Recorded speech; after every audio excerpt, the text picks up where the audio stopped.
হবিগঞ্জে মহা অষ্টমীর দিনে অনুষ্ঠিত হয়েছে কুমারী পূজা। আজ সকাল 10টায় হবিগঞ্জ রামকৃষ্ণ মিশনে কুমারী পূজা অনুষ্ঠিত হয়। এবার কুমারী হিসেবে পূজিত হয়েছেন শহরের চিরাকান্দি এলাকার বাসিন্দা উজ্জ্বল চক্রবর্তী ও রীতা ভট্টাচার্য দম্পতির কন্যা উৎসা চক্রবর্তী। 6 বছর 8 মাস 19 দিন বয়সী কুমারীর শাস্ত্রীয় নাম দেয়া হয় মালিনী কুমারী। প্রাচীন ধর্মীয় আচার অনুযায়ী দেবী দুর্গার প্রতীক হিসেবে নির্বাচিত এই কুমারীকে প্রথমে স্নান করানো হয়। এরপর লাল শাড়ি পরিয়ে হাতে শাখা, মাথায় ঝলমলে মুকুট আর দুহাতে পুষ্প দিয়ে দেবী রূপে সাজানো হয়।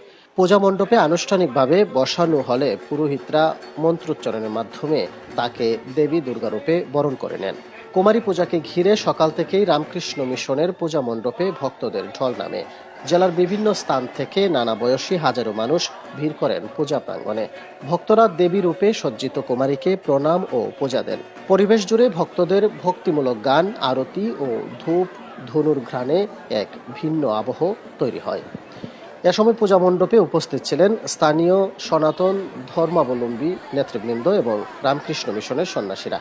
পূজা উপলক্ষে হবিগঞ্জ রামকৃষ্ণ মিশন এলাকায় ছিল কড়া নিরাপত্তা ব্যবস্থা। পুলিশ ও আইনশৃঙ্খলা বাহিনীর সদস্যরা টহল দেন যাতে শান্তিপূর্ণভাবে অনুষ্ঠান সম্পন্ন হয়।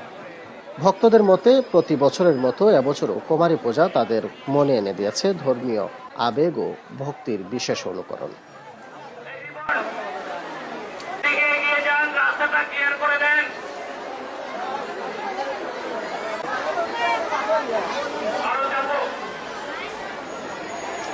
ওইটা সময় খুললে এরপর আইব। আজকে বই দিচ্ছি সবাই আইসে দেখিয়া মানে